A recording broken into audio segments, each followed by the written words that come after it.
Good. Good morning, everybody.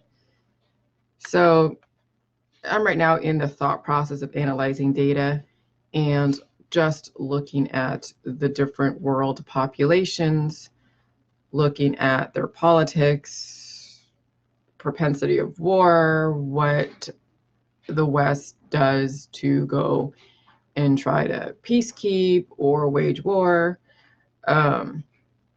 Just analyzing data. But I do notice something. I was thinking about death and reproduction and chaos and all of that.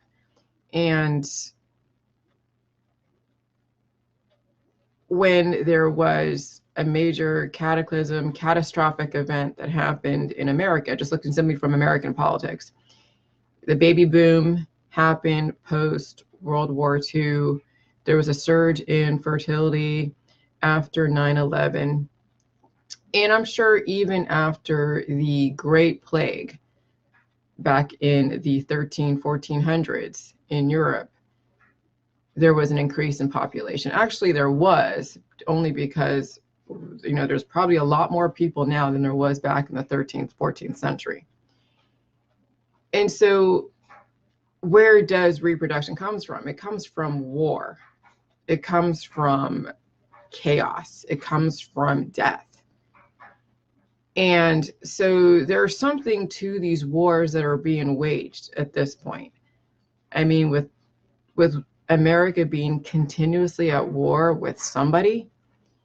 And I was doing the breakdown yesterday. I was leaving some continents out and some continents out and some cultures out, because I was just thinking of the biggest populations, like, Asia or China, India, Africa. But I took it to different continents. I actually I didn't really break it down, but I actually started just then coming from the continental perspective. When there's 7 different continents: Asia, Africa, Europe. Well, hold on. 1, 2, 3, 4, 5. Yeah. 1, 2, 3, 4, 5, 6. Is that 6 continents? Or is there 7 continents? Oh, it probably is. Yeah. Well, this is some shit I should know.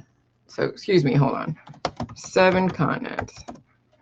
I think I did the 6 continents because it only talks about. Oh, Antarctica, yeah. There's 7 continents, but Antarctica does not have any population. I knew Antarctica, that's why I didn't have Antarctica in here. Okay, so there's 6 continents with population. Antarctica doesn't have anybody that is there permanently. Okay, so Asia has 4.46 billion, Africa 1.216 billion, Europe 741.4 million, North America 579 million, South America 422.5 million, Australia 24.6 million. And I'm looking at, Asia and Africa, and Europe, the 3 oldest, populations. Asia, and we were talking about ancient wisdom yesterday, and I was doing videos about ancient wisdom because we need to now kind of like acknowledge ancient wisdom, but now create a new wisdom that has a different outcome. And Africa, supposedly the cradle of humanity, but also then part of Europe too, we have found out. And then Europe, Europe is like an offshoot of Asia and Africa in a lot of ways. Though I know they have found man in different parts of Europe and different parts of Asia and Africa, but they had to have migrated from somewhere. And so this is where people have this debate on whether or not man migrated from Africa and then adapted to and Asia and adapted to North American climates or European climates. So, all right. So, anyways, so I was thinking, okay, so there's something with this whole thing with war and then peace, because war, like when you go into an office that is very competitive, like a sales office, like a call center, like insurance, since that's my expertise. The district manager will go and manipulate and do like a divide and conquer. They'll pit, agents against each other, but say, hey, we're working as a team, but then start sliding in manipulative statements like, hey, I think you can do better than this guy, and try to do this, and And so when you create a war amongst an office where you're competing for the carrot, competing for whatever, it causes then production or reproduction, right? So that's how, obviously America, we have to produce, we have to reproduce. We are competing on a world stage against Asia and Africa because they have a lot more people. And Europe has a lot of people, okay? And so if we were all at peace, there would be stagnancy, yes, because what kind of productivity comes out of war? A lot of productivity and reproducing. And since mainstream hasn't found the answer yet, and they're still searching, they're causing wars. And that's why you see all the competition of the different protocols out there. Dr. Sebi or Dr. whatever medical medium is competing with, Aaron from Health Nut News. And they're all competing, selling their different products, all their different supplements. And so from that war, they're producing, but what are they producing? Well, right now we're producing death and chaos. So that's why you're seeing the death and reproduction go hand in hand, because the more products you sell that destroy the body, the more they reproduce new salesmen that will sell your product. If we had peace, then no one really would be selling anything, because we would finally be at a place where we can just live symbiotically with our society and live symbiotically with nature, and we wouldn't be in any competition, but then there wouldn't be any production. Okay? And so maybe we need to have people at war with each other. Maybe those of you that are at war with each other, maybe you need to stay at war with each other, because you are the producers. And those that want to be peaceful will have already figured out how to work symbiotically with the elements, not be at war, and then live off of all of those that are at wars, all their minerals, because that's the people who are in war. They take their minerals and they produce. Okay. And so I noticed that when I was still bringing the protocol out, and there was a war going on. There was a war. The media had a war against me. The government was trying to figure out where the hell I was going on. I was dealing with all my trolls and everything. So it was like a war going on. But I mean, there's still somewhat of a war, so to speak, but I'm actually more at peace than I'm at war. But given that there's still wars going on out there, but not really within my vicinity, I'm able to have peace in my immediate surroundings, which means that when I have peace in my immediate surroundings, now I'm analyzing the data, watching everyone else go to war. Okay, so peace is relative stability to analyze the data. Okay, and so those of you that are doing the J juice, once that war is somewhat over, because as soon as you start the J juice, it's going to be a war in your body, and you have to be able to fight. And if you can't fight, then forget it. You're going to be done with. You're going to allow those of us that are doing the J juice to analyze your behaviors, and then we see what it is that we are doing wrong and what we're doing right. And some of you are applying the J juice the wrong way. You're holding it, you're like, oh yeah, I can't do it because of this, this, and this.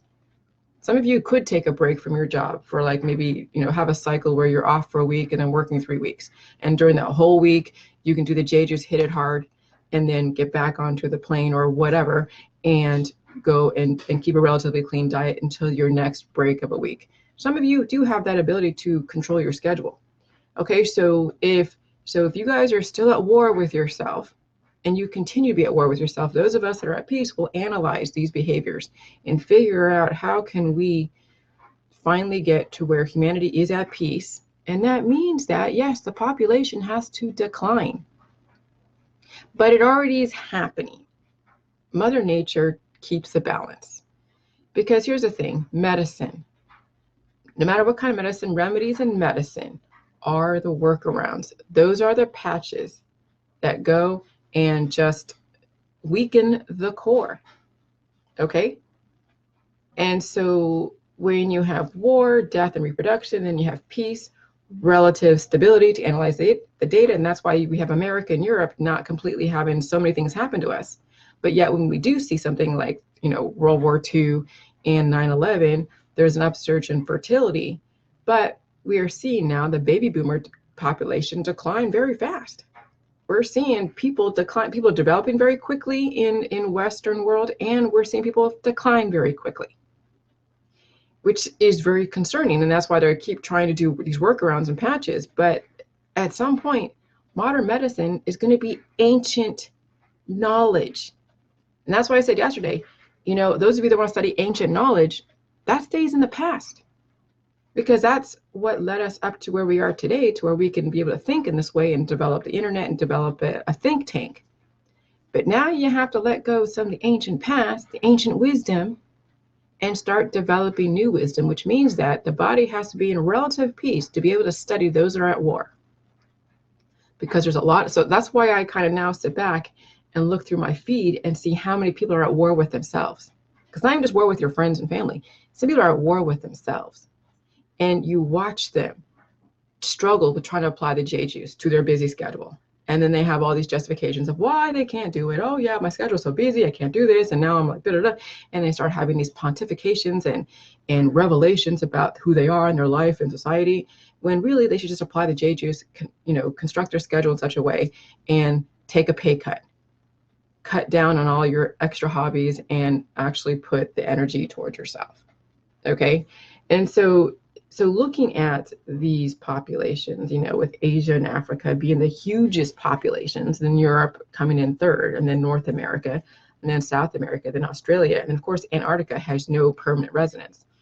So we're seeing, right now, like the Chinese government is trying to control their population by doing a one-child policy and then charging the parents for the extra child. But at some point, how did they get to be? And that's the thing. Last couple of bits. Eventually, at some point, there's going to be a major pandemic of some sort. But who knows? Maybe that does happen.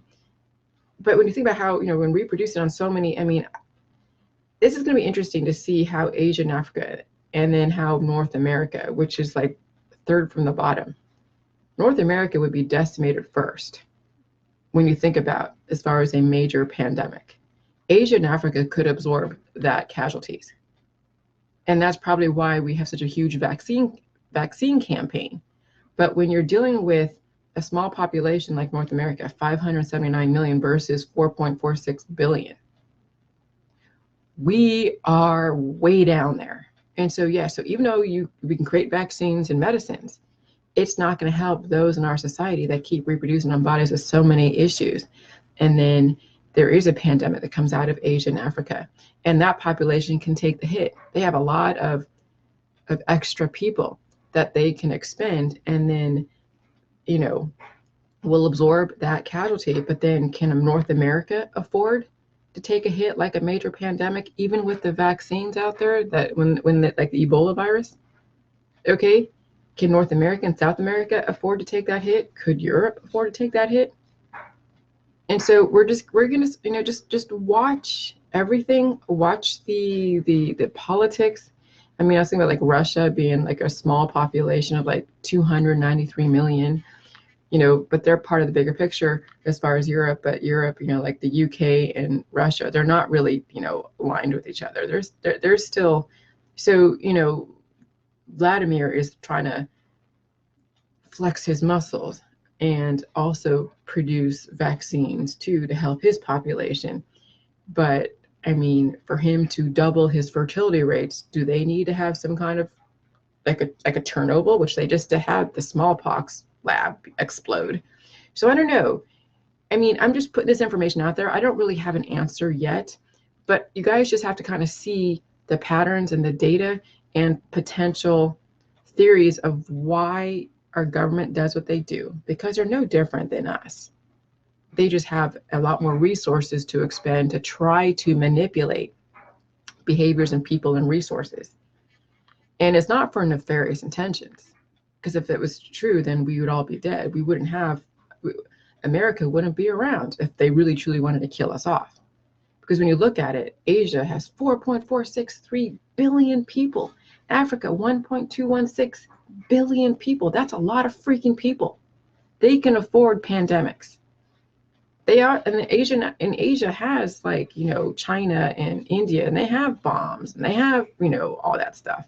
Africa is probably like one of the largest populations, but they are taken over by Europe in a lot of ways. There's South Africa, and there's different parts of Africa that have their own governments that we're trying to go in and kind of peacekeep, because there is a lot of chaos and war. But there's so much chaos and war that even reproduction isn't going to help that population in that specific area, because people are killing each other as soon as they're born, a lot of ways. So it's crazy mess. And so you get to look at what Bill Gates is trying to do. He's not the evilest man in the world. When you think about it, when you think about the country that Bill Gates came from, which is America, which has like third from the bottom population. Okay, and then he's going into Asia and Africa trying to help them deal with disease. Okay, and then they're all trying to go and implement some kind of structure and some kind of economy, which may lessen reproduction rates. So that way it's not, because when you reproduce so much and then there's in a small area and they haven't figured out their infrastructure, like concentric circles, because then I'm thinking like, concentric circles. And there's an actual law and a theory behind that. And I'm talking about like the different environments within environments, and how do you live symbiotically within your environment, okay? And so what Bill Gates is trying to do is create concentric circles of stability. And let's talk about what concentric circles are, so people understand what the Gates Foundation is trying to do, okay? So you're not assuming he's coming from nefarious intentions. What is the concentric circle theory? The concentric circle theory and legal definition. Concentric circle theory predicts that the urban social structure developed in concentric circles. Under the concentric circle theory, urban growth spreads in a circular area around a central business district. Okay? And that's where then everybody has a place based upon their strengths and their weaknesses.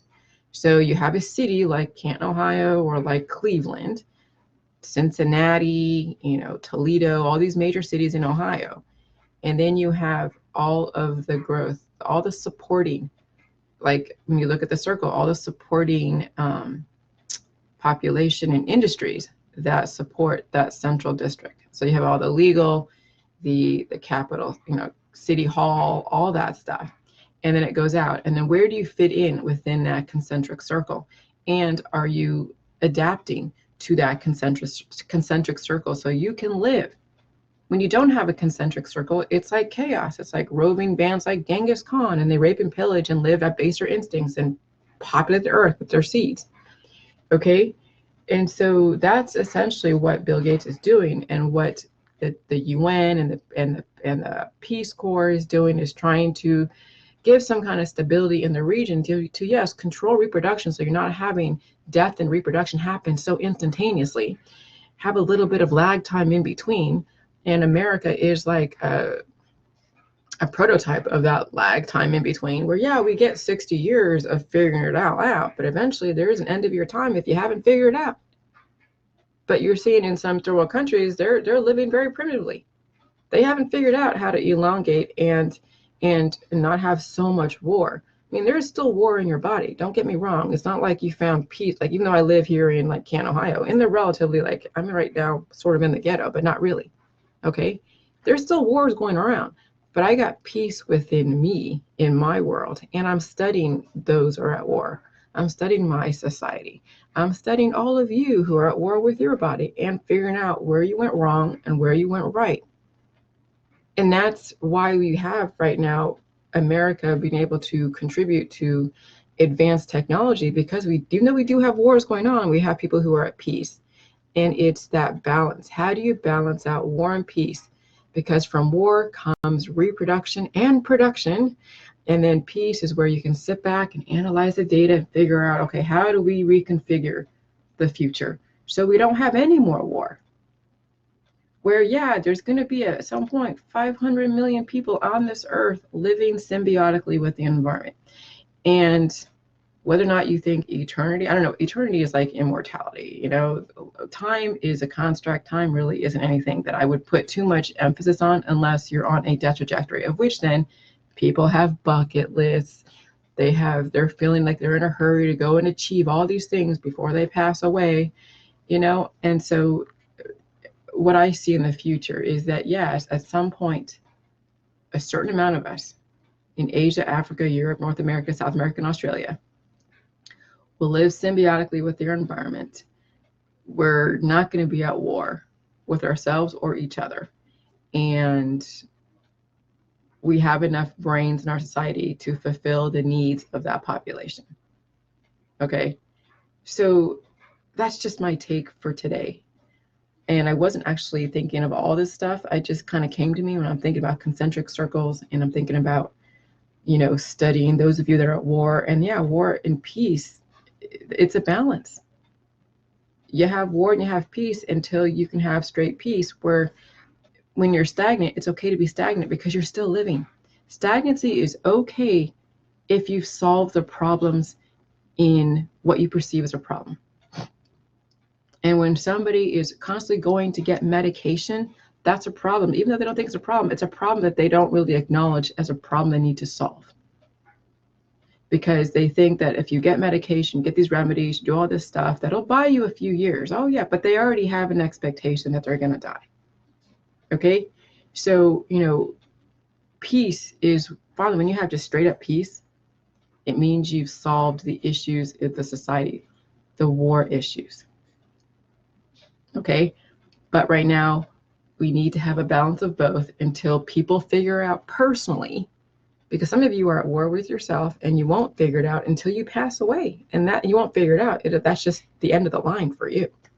But those of you who have enough strength to do the J juice will still be at war with yourself because you're dealing with all the crap that you've ignored. And then eventually you will have peace within you. And then you'll study those that are still at war with themselves and at war with nature and at war with everything. And that's truly very interesting. All right, I'm going to go. It's Sunday. Got to hang with my husband. You guys have a good day. Just think about it. Bye.